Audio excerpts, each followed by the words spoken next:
ये औरत हर साल बस एक पति की हत्या करके अमीर और आजाद हो सकती थी। पहले पति के तौर पर बूढ़े उम्र में उसका पिता भी हो सकता था। वो सिर्फ पानी में नींद की दवा मिलाती ही नहीं थी, बल्कि जहर भरी सुई से उसके आंखों को अंधा भी कर देती थी।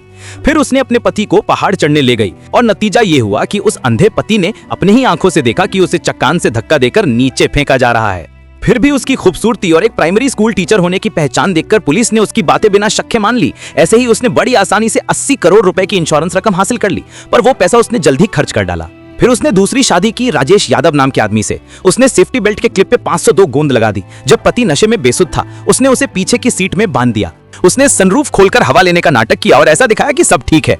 जब कार मसूरी रोड से जा रही थी, महिला अचानक दरवाजे की तरफ घूमी। कार अचानक अनदेखी पानी में जा घुसी। खुशकिस्मती से किसी को चोट नहीं आई, तो महिला सनरूफ से बाहर निकलकर अपने पति को बचाने का ड्रामा करने लगी। जब उसने अपने पति को किनारे पहुंचाया, उसने दिखावा किया कि वो वापस तैरकर उसे बचाने आई थी, पर असल में वो यही चाहती थी कि पति की सांस थम जाए।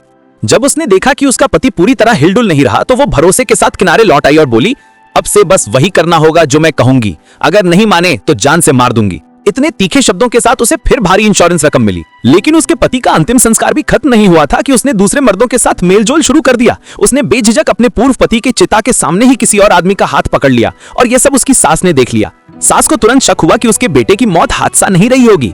वो झट से वहां पहुंची और महिला को खरी खोटी सुनाई, पर महिला कोई उलट जवाब नहीं देती, बस अपने बेटे के आंसू अपनी बाहों में थाम लेती है, जैसे कि सास ही बिना वजह की कठोर निकली हो। अंत्येष्टि के बाद महिला उल्टा अपनी सास पर मुकदमा कर देती है। वो अदालत में रो रो कर कहती है कि वो अपने सौतेले बेटे की परवरिश करना चाहती है।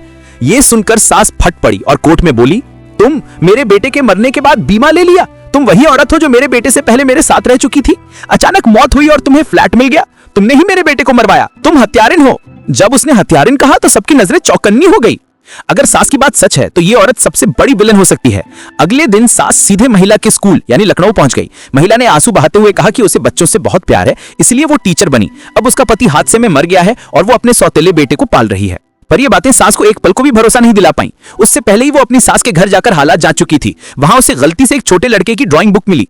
एक ड्राइंग में वही औरत तकिया पकड़े बच्चे को ढकने की कोशिश कर रही है, और दूसरी में वही औरत और बच्चा पानी के किनारे खड़े हैं और सामने एक कार पानी में डूब रही है। गीता नाम की औरत के हौसले और समझाने पर बच्चा आखिरकार सच बोल बैठा, पापा मुझे मत छोड़ो। भले ही बच्चे के शब्द सबूत न बने, पर गीता वर्मा के पास एक तरीका था जिससे वो महिला से सब कुछ कबूल करवा सकती थी। उधर महिला अब भी बच्चे को अपने पास लाने की साजिश रच रही थी। उसे कस्टडी चाहिए थी, तभी वो बच्चे को भी हादसे का शिकार बनाकर इंश्योरेंस का खेल खेल सकती थी।